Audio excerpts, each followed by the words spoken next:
성도 여러분, 지난 한 주간 동안 주님 은혜 가운데 평안하셨습니까? 오늘은 7월 둘째 주일을 맞이하고 있습니다. 이제 어느덧 저희들 예배드릴 시간이 가까이 오고 있습니다. 다다음 주일 7월 26일 마지막 주일에는 저희들 모두가 성전에 모여서 함께 예배 드리게 될 것입니다. 그리고 그에 앞서 오는 토요일, 금주 토요일 7월 18일 저녁에 우리 안사님 댁에서 우리 남선교회 어르신들과 함께 만찬을 나누고, 그 다음날 7월 19일에는 우리 여선교회와 우리 청년회들이 함께 모여서 만찬을 나눕니다. 이 특별한 만찬을 준비해 제공해 주시는 우리 안수사님, 또 우리 정혜의 권사님께 진심으로 감사를 드립니다. 아무쪼록 우리 모두 기쁘고 건강하고 밝은 모습으로 우리 다 함께 주의 전에 나와서 예배드리는 그날을 속히 기대하면서 기도로 준비하시기를 바랍니다. 이제 우리 모두 마음과 뜻을 합하여 신령과 진정으로 기도함으로 예배를 시작하도록 하겠습니다. 오늘은 신약성경 데살로니가 전서 5장 1절에서 6절 말씀을 교독합니다. 데살로니가 전서 5장 1절에서 6절 말씀을 교독하겠습니다. 형제들아, 때와 시기에 관하여는 너희에게 쓸 것이 없음은 주의 날이 밤에 도적같이 이룰 줄을 너희 자신이 자세히 알미라. 저희가 평안하다 안전하다 할 그때에 잉태된 여자에게 해산 고통이 이른과 같이 멸망이 호련히 저희에게 이르르니 결단코 피하지 못하리라. 형제들아, 너희는 어둠에 있지 아니하매 그날이 도적같이 너에게 임하지 못하리니 너희는 다 빛의 아들이요 낮의 아들이라. 우리가 밤이나 어둠에 속하지 아니하니 그러므로 우리는 다른 이들과 같이 자지 말고 오직 깨어 근신할지어니라. 아멘. 누구나 자동차를 사게 되면은 보험부터 듭니다. 평생 사고 한 번 일어나지 않을 수도 있는데 사람들은 비싼 보험료를 내고 자동차를 굴리게 됩니다. 그런데 누구나 100% 일어날 일에 대해서는 보험을 들지 않고 살고 있습니다. 히브리서 9장 27절에 분명히 말씀하고 있습니다. 한 번 죽은 것은 사람에게 정한 것이요 그 후에 심판이 있으리니.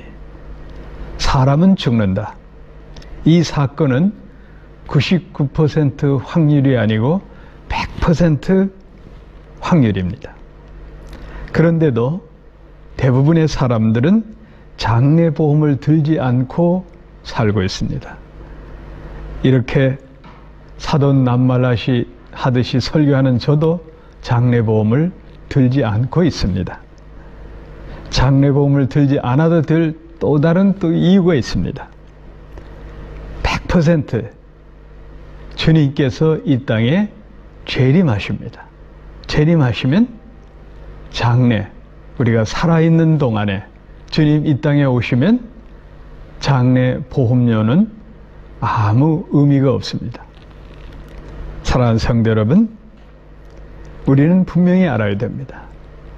믿는 자에게 있어서는 예수님의 십자가의 죽으심, 그리고 우리 죄를 대속하신 후에 무덤에 갇히셨지만 사흘 만에 부활하셨습니다. 그 부활하신 사건을 믿음과 동시에 예수님께서 이 땅에 다시 재림하신다는 확실한 사실을 믿어야 됩니다.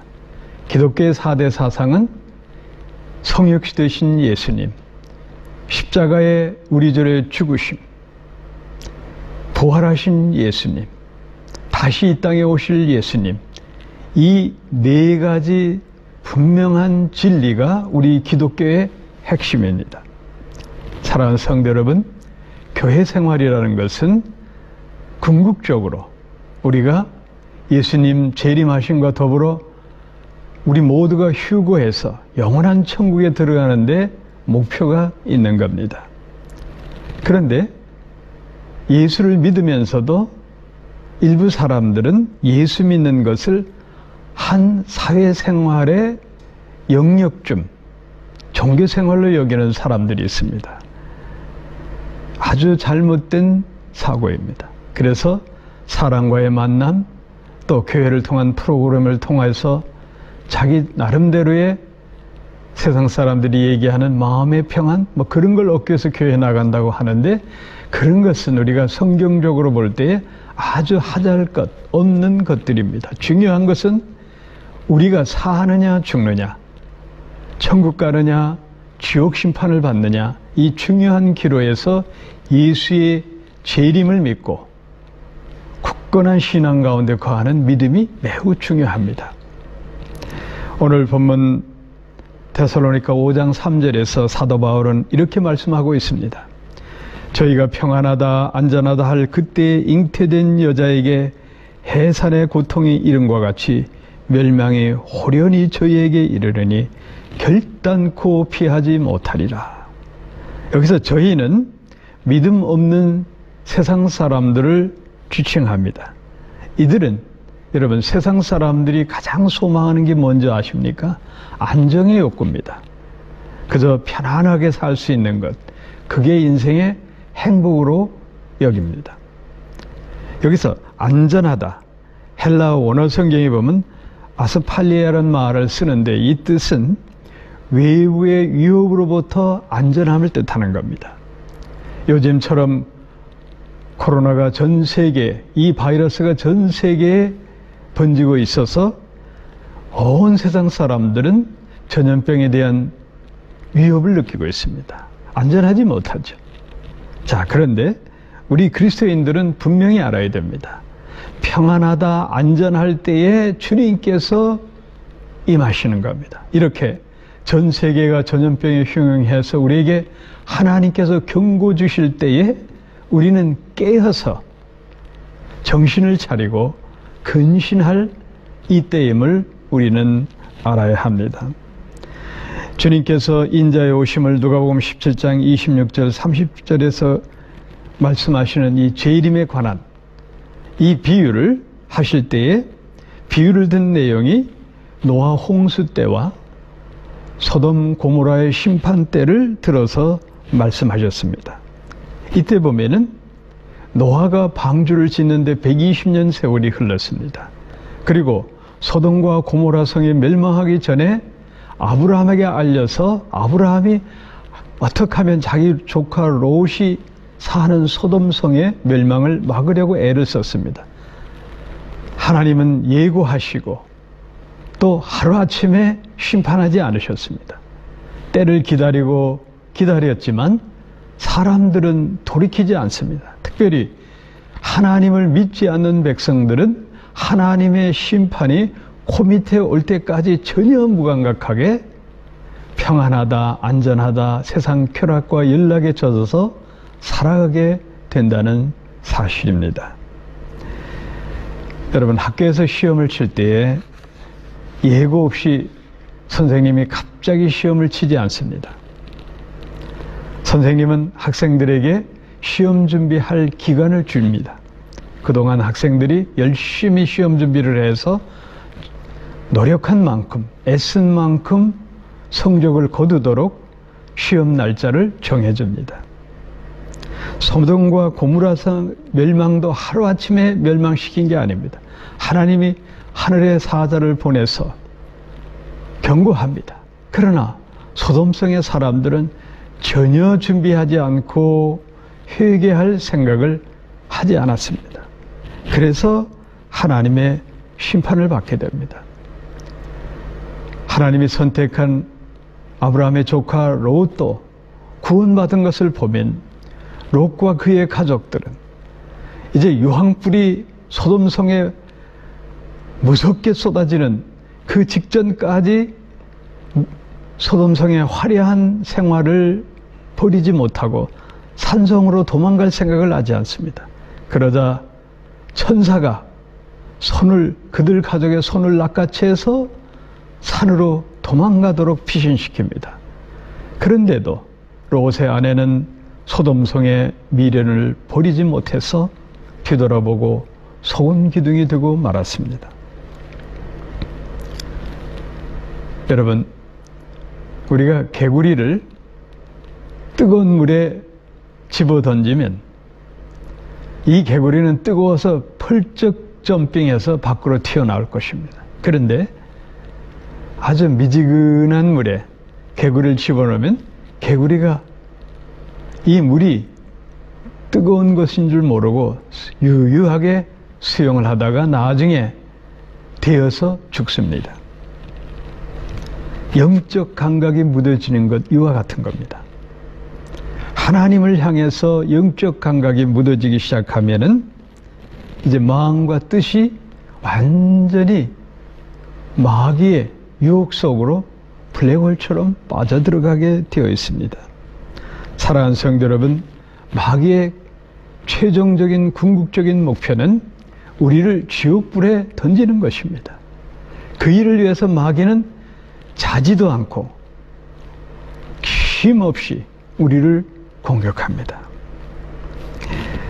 20세기 최고 기독교 변증학자로 여기는 C.S. 루이스라는 분이 있습니다. 이분은 캠브리지 대학의 20대에 이미 교수가 된 아주 천재였습니다. 이 젊은 교수는 하나님을 몰랐습니다. 그러던 어느 날 우연히 예수를 알게 됩니다. 여러분, 예수를 아는 것하고 믿는 것은 엄청난 차이가 있습니다. 그러다가 어느 날 이 사람은 주님을 영접하게 되고 회개하고 완전한 크리스천으로 변해서 수많은 기독교 서적을 출간하면서 20세기의 많은 기독교 신자들에게 영향력 있는 서적을 냈습니다. 그의 서적 가운데 이런 내용이 있습니다. 천국을 지향하면 세상을 도움으로 얻을 것이다. 그러나 세상을 지향하면 둘 다 잃을 것이다. 아주 의미 있는 말씀입니다. 우리는 이 세상에 살더라도 세상 사람들의 가치관과는 달리 살아야 합니다. 천국을 목표로 하고 있기 때문에 우리는 이 세상 사람보다 이제 유한한 우리 인생 가운데 영원한 세계를 바라보고 있기 때문에 이 땅 살면서 한 시간 한 시간을 소중히 여기며 내게 주어진 일에 최선을 다하고 바르게 살고 그리고 하나님 영광을 위해서 무척 애쓰며 살 수밖에 없습니다. 이게 신앙의 신비인 겁니다. 왜? 영원한 나라가 있기 때문에, 그것을 보았기 때문에, 그것을 확실하게 믿고 들어간다는 그 믿음 때문에 우리는 이 땅에서 세상 사람보다 더 값지고 보람된 인생을 살게 될 수가 있는 겁니다.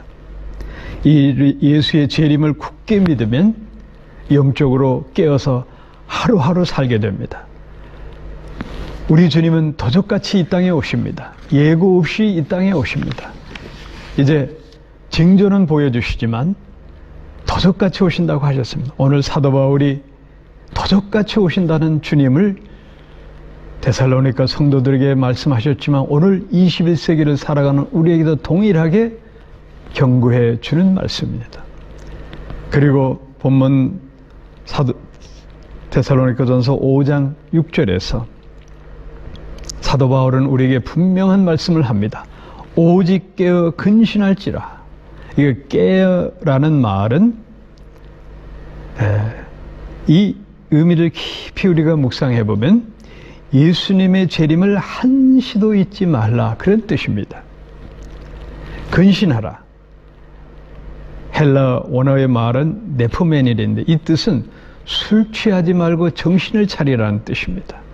자, 그래서 우리 그리스도인들은 항상 깨어서 정신을 차리고 주님 재림을 준비하는 삶이 그리스도인의 삶인 것입니다.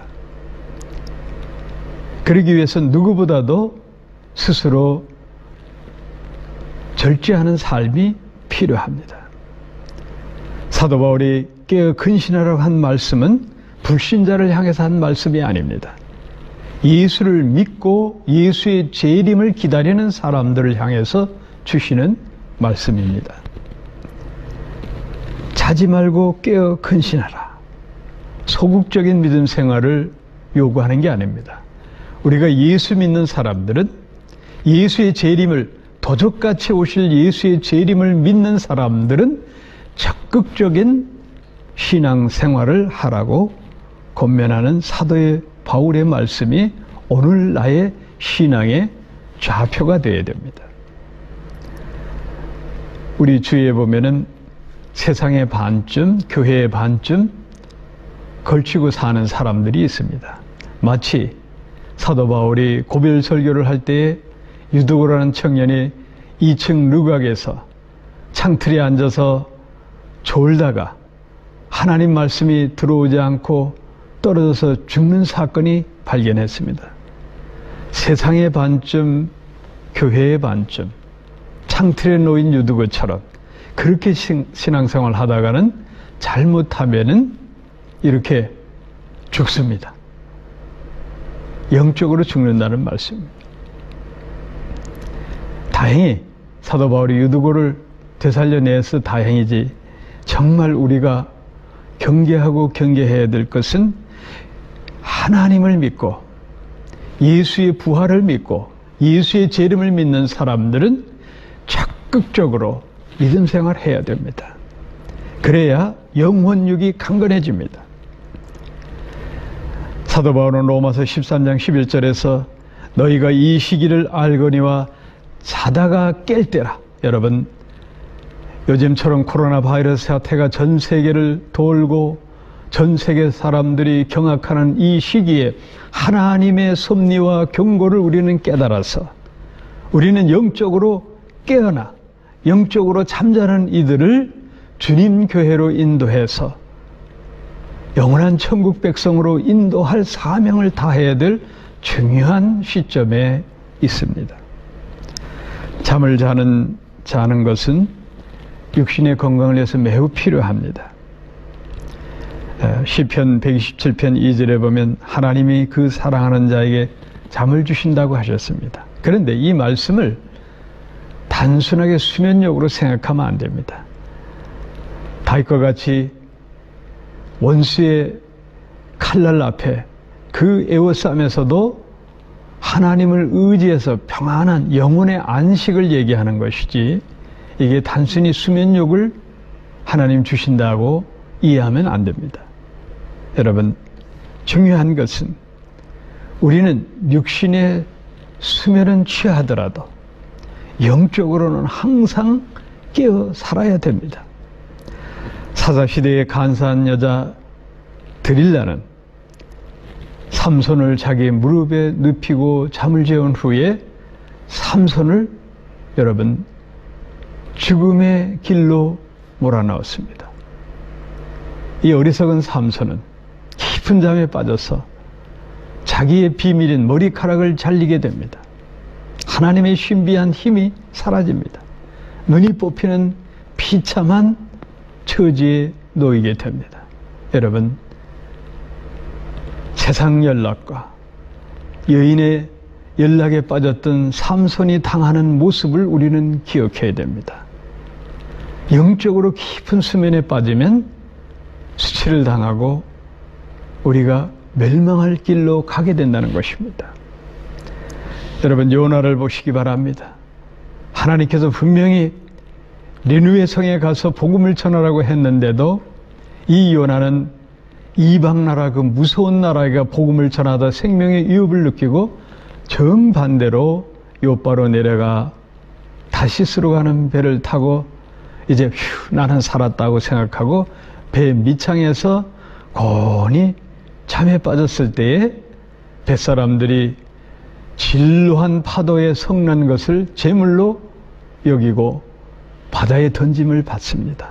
그리고 고래 뱃속에 사흘 동안 하나님이 살려주셔서 다시 살아난 것이 다행이지만 이렇게 인간적으로 안식과 평안과 쾌락을 누리는 그 후에 깊은 잠에 빠지는 것을 행복으로 여기는데 거기에 하나님이 선택한 사람이 빠지면 시험을 받게 되어 있습니다. 의인 노아를 보시기 바랍니다. 의로운 사람입니다. 그럼에도 불구하고 그가 포도주를 마시고 대취했을 때 수치를 당하게 됩니다. 여러분, 우리는 깨달아야 됩니다. 그리스도인들은 언제나 영적으로 깨어 살아야 됩니다. 예수님은 이제 참혹한 십자가의 고난을 앞두고 제자들을 곁에 두고 겟세마네 동산에 올라가 땅구멍에서 핏방울이 솟아나는 생사를 건 기도를 드립니다. 그렇게 기도를 드리고 있는데 베드로와 그의 제자들은 여러분 어땠습니까? 육신이 피곤해 온 밤중이었으니 아마도 육신이 피곤했을 겁니다. 깊은 잠에 빠져 있었습니다. 그 모습을 보시고 주님은 이렇게 말씀합니다. 마태복음 26장 40절 41절 말씀입니다. 너희가 나와 함께 한시 동안도 이렇게 깨어 있을 수 없더냐. 시험에 들지 않게 깨어 있어 기도하라. 여러분, 주의 말씀에 우리는 깊은 명상을 해야 됩니다. 묵상을 해야 됩니다. 우리가 깊은 영적인 잠을 자지 않기 위해서는 깨어 기도해야 되는 겁니다. 사도 바울은 오늘 본문에서 데살로니가 5장 1절 2절에서 분명히 말씀합니다. 형제들아, 때와 시기에 관하여 너에게 쓸 것이 없으면 주의 날이 밤에 도적같이 이룰 줄 너희 자신이 자세히 알미라. 이 때라는 것은 이 헬라 원어 성경의 의미는 시간의 흐름을 얘기합니다. 여기서 시기란 말은 이 카이로라는 말이 의미가 있습니다. 지적인 시간 개념인데 바로 예수님의 재림, 바루시아를 얘기하는 겁니다. 예수님의 재림을 얘기하는 겁니다. 자, 그래서 예수님의 재림을 준비하라는 겁니다. 깨어서 준비하라는 말씀. 주님이 도적이 예고 없습니다. 예고 없이 집안에 침입해서 금은 보화를 훔쳐갑니다. 왜 예수님 당신께서도 사도 바울도 도적같이 주님의 재림을 임함을 알려주시는 이유가 있습니다. 우리가 영적으로 깨어서 하루하루를 살라는 말씀이기 때문입니다. 사도 바울은 신약성경 3분의 1을 기록했습니다. 그것은 최초의 서신이 바로 오늘 읽은 데살로니가 전서입니다. 바울은 데살로니가의 교회를 세우고 그리고 제자 디모데에게 교회를 맡기고 그리스 남부 아덴을 거쳐서 고린도에 가서 1년 6개월 동안 복음을 전하며 고린도 교회를 이제 개척합니다. 그 와중에 디모데가 고린도에 바울을 찾아와서 그동안 데살로니가 교회 짧은 역사지만 보고를 해줍니다. 그래서 핍박 가운데 있는 교회지만 그래도 성도들이 믿음이 굳건하게 지키면서 그러면서 교회가 은혜롭게 하나님 앞에 예배를 잘 드리고 있다고 보고를 합니다. 그런데 한 가지 문제가 있음을 알려줍니다. 그게 바로 종말론적인 이야기. 예수님의 재림에 관한 문제를 가지고 성도들 간에 다툼이 있다고 보고를 해줍니다. 그래서 이에 사도 바울이 데살로니가 성도들에게 서신을 쓴 첫 번째 편지가 성경에 편제된 데살로니가 전서인 겁니다. 자, 신약성경 3분의 1을 기록한 사도 바울이 서신을 쓰게 된 최초의 동기, 바로 예수의 재림에 관한 이유였기 때문입니다. 이것을 우리는 주목해 봐야 됩니다. 신약성경에서 보면 하나님께서 육신의 몸을 입고 이 땅에 오신 성육신하신 예수님의 초림이 456구절이 나옵니다. 그런데 거기에 비해서 예수님의 재림은 1518번 구절이 나오고 있습니다. 거의 3배나 많습니다. 왜 그럴까요? 예수님의 재림이 매우 중요하기 때문입니다. 예수님의 재림을 바로 알고 바로 믿어야 온전한 신앙 생활을 할 수 있습니다. 어느 교회 목사님은 고민을 많이 합니다. 자기 교인들이 신앙 생활을 하면서 영적인 나태함 속에, 게으름 속에 있음을 늘 안타까워했습니다. 여러분이 잘 아는 도산 안창호 선생님은 늘 사람들 앞에 이런 고백을 했습니다. 저는 우리 민족의 죄인입니다. 이 민족의 저희를 위해 주는데 저는 민족을 위하여 아무것도 한 일이 없습니다. 저는 죄인입니다. 자손은 조상을 원망하고 후배는 선배를 원망하고 우리 민족의 책임을 자기 이외에 돌리고 있다 하니 대관절 나와 당신들은 왜 자기 잘못은 모르고 남만 책망하려고 합니까? 우리나라가 독립을 못하는 것은 모두 다 나 때문이구나 라고 가슴을 치며 뉘우쳐야 됩니다. 어찌하여 남 탓만 합니까? 우리나라를 망하게 할 책임이 누구에게 있습니까? 그것은 바로 나 자신입니다. 이렇게 늘 나라와 민족의 모든 문제를 자기 자신에게 돌리고 항상 깨어 살았던 분이 도산 안창호 선생입니다. 이분이 1937년 동호회 사건으로 종로경찰서에 감금되었을 때에 춘원 이광수 선생은 이 도산 안창호 선생의 인격을 일간지에 이렇게 글을 썼습니다. 일본 검사가 너는 독립운동을 계속할 생각이냐고 물으니 도산은 그렇다. 나는 밥을 먹는 것도 대한의 독립을 위하여, 잠을 자는 것도 대한의 독립을 위하여 산다. 이것은 나의 몸이 없어질 때까지 변함없을 것이다 라고 대답하였다. 이런 애국적 독립 정신이 어디에서 왔는가? 안창호, 그는 기독교인이었다. 불교를 믿었던 춘원 이광수 선생이 도산 안창호 선생님을 이렇게 칭찬을 했습니다. 여러분, 이분이 도산 안창호 선생님이 배제학당에서 공부하면서 미션스쿨인 그 학교에서 신앙을 배웠습니다. 특별히 그 신앙 가운데 저는 종말론적인 신앙을 깨달았을 것을 저는 봅니다. 종말론적인 신앙을 깨달은 사람은 여러분 하루하루를 소중히 여기고 주의 영광을 위해서 자기 자신보다 나라와 민족을 위해서 헌신할, 누구보다 헌신할 그런 각오로 삽니다.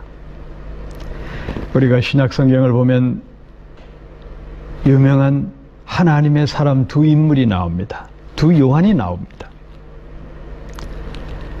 두 요한의 외침으로 시작해서 끝나게 되는 게 신약성경입니다.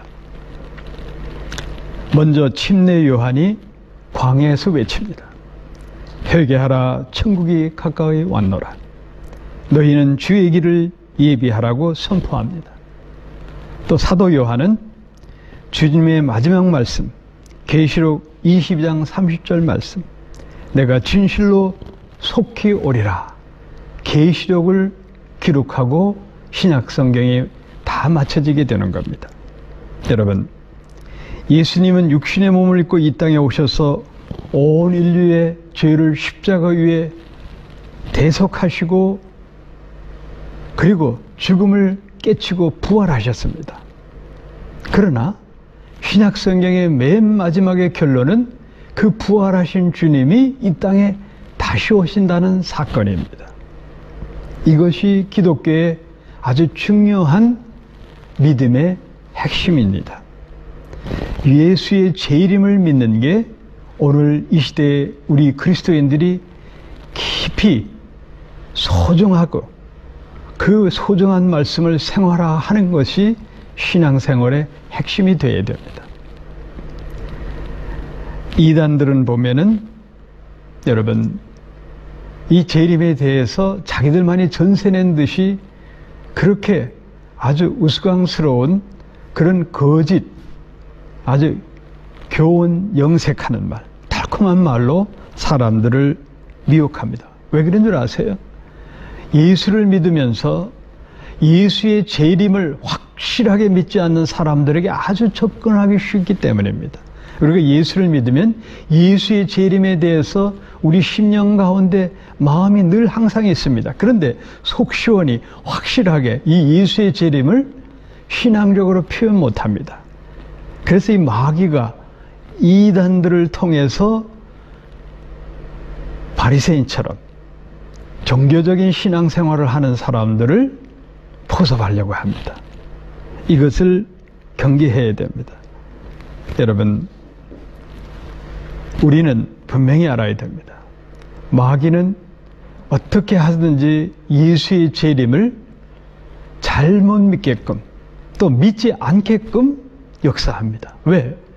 예수의 재림을 굳건하게 믿는 사람들은 그 믿음 때문에 다 천국에 가기 때문에 마귀의 목표인 많은 사람들을 지옥불로 자기가 사는 영원한 지옥불로 끌고 가야 되는데 그 많은 사람을 천국 백성으로 뺏기기 때문에 마귀는 이단의 교주들을 통하든 또 각종 사이비 종교, 거짓 선지자, 나중엔 적그리스도가 나타나서 어떻게 하든지 많은 백성을 예수의 재림을 잘못 믿게 하고 예수의 재림을 믿지 못하게 해서 지옥불로 이끌고자 혈안이 된다는 것을 우리는 기억해야 됩니다. 신천지 같은 이단들 아주 한국 사회에 큰 문제를 일으키고 있습니다. 보면 이렇게 가족들 가운데 이단에 빠지면 온 가정이 파괴됩니다. 여러분, 잘못된 시한부 종말론, 그날과 그 시는 아무도 모르는데 왜 시한부 종말론을 믿습니까? 예수 믿으면서도 멀쩡히 교회에 나가고 신앙생활하는 집사가 어찌해서 시한부 종말론을 주장하는 이단들을 따라갑니까? 예수의 재림을 확실하게 알고 믿지 않기 때문인 것입니다. 여러 해 전에 여러분 잘 아는 다미선교회라는 것이 있었습니다. 교주 이장님이 한국뿐 아니라 전 세계에 1992년 10월 28일 날에 예수님이 재림한다고 난리법석을 떨었습니다.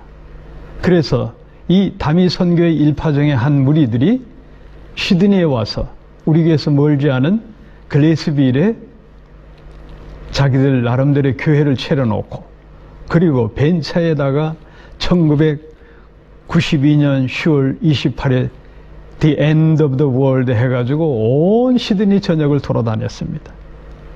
그래가지고 호주 사람들이 아주 신기하게 여겼습니다. 그래서 1992년 10월 28일 0시에 채널 7 텔레비전 호주 방송뿐만 아니라 여러 언론사들이 현장에 가서 예수님 재림을 취재하러 나갔던 코미디 같은 얘기지만 예수님이 오긴 뭘 왔습니까? 그야말로 세계의 코미디를 연출했던 겁니다. 여러분, 우리는 알아야 됩니다. 말세가 되면은 거짓 선지자들이 활개를 치고 특별히 자칭 그리스도라 하는 그러한 적그리스도가 나타납니다. 그리해서 바리새인처럼 미직지근하게 율법적으로 그리고 재림의 신앙에 확신이 없는 그런 성도들을 사냥하려고 합니다. 우리는 굳건한 구원의 확신과 예수 재림의 신앙을 갖고 이 말세 지경에 미혹의 영이 횡행하는 이 시대에 믿음으로 승리해야 됩니다. 서울의 어느 교회 목사님은 자기 집사들이 송구영신 예배를 드리고 그리고 나서 송구영신 예배 때 받은 기도 응답이 정말 맞을까 궁금해가지고 용하다는 점집에 가서 점을 친다고 합니다. 이 목사님이 얼마나 마음이 아프겠습니까? 여러분, 마귀는 이렇게 사람의 마음을 흐트러 놓고 은밀하게 역사합니다. 마귀의 속성은 아주 은밀합니다. 마치 여러분 숲을 속에 뱀이 숨어 있다가 그저 아무것도 모르는 개구리가 펄쩍펄쩍 뛰어들어오다 덥석 물려 잡아먹는 것처럼 그런 뱀처럼 역사하는 게 마귀입니다. 그래서 마귀는 자기 이름 자체가 거론되는 것 자체를 싫어합니다. 여러분, 우리는 분명히 알아야 됩니다. 예수 믿는 사람들은 항상 마귀를 경계해야 됩니다. 이 과학 시대에 귀신이 어디 있느냐? 그거는 비성경적인 말이고 기독교 신앙과 아주 전혀 없는 얘기입니다. 하나님을 믿으면 마귀도 있다는 사실을 믿어야 됩니다. 이게 기독교 신앙입니다. 그래서 마귀는 미혹의 영입니다. 우리를 어떻게 하든지 미혹해서 넘어지게 하는 악한 영입니다. 그렇기 때문에 우리 그리스도인들은 깨어 기도하면서 성령 충만한 상태에서 신앙생활을 해야 되는 겁니다.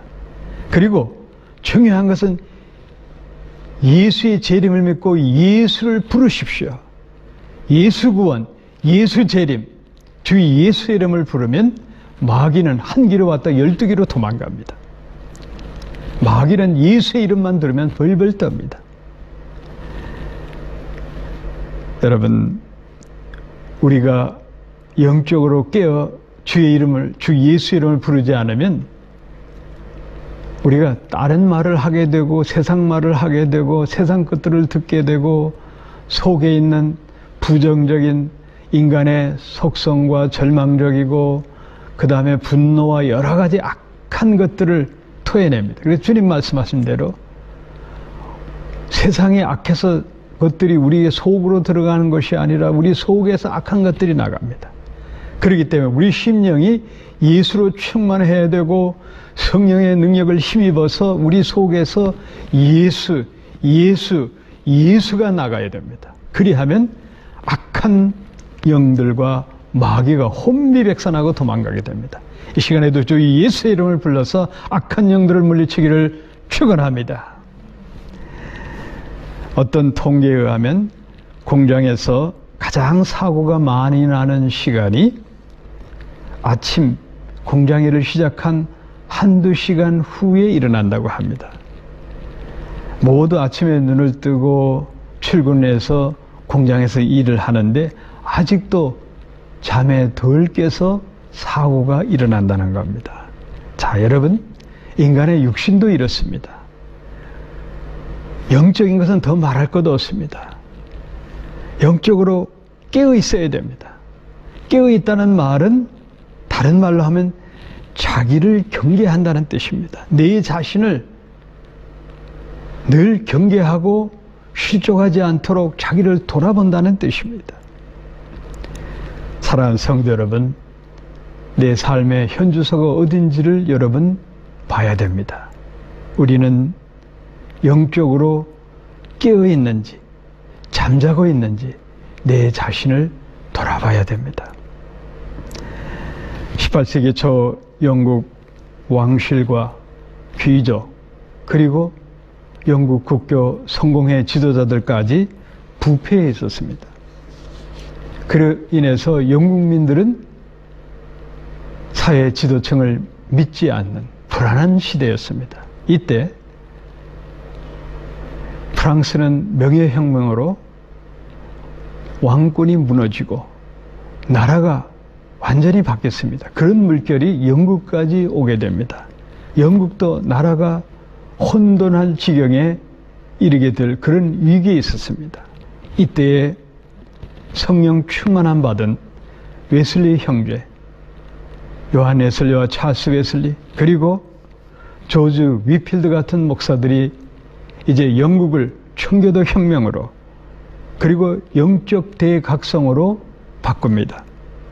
그래서 교회가 갱신되고 나니 영적으로 깨어지니까 사회도 변혁이 옵니다.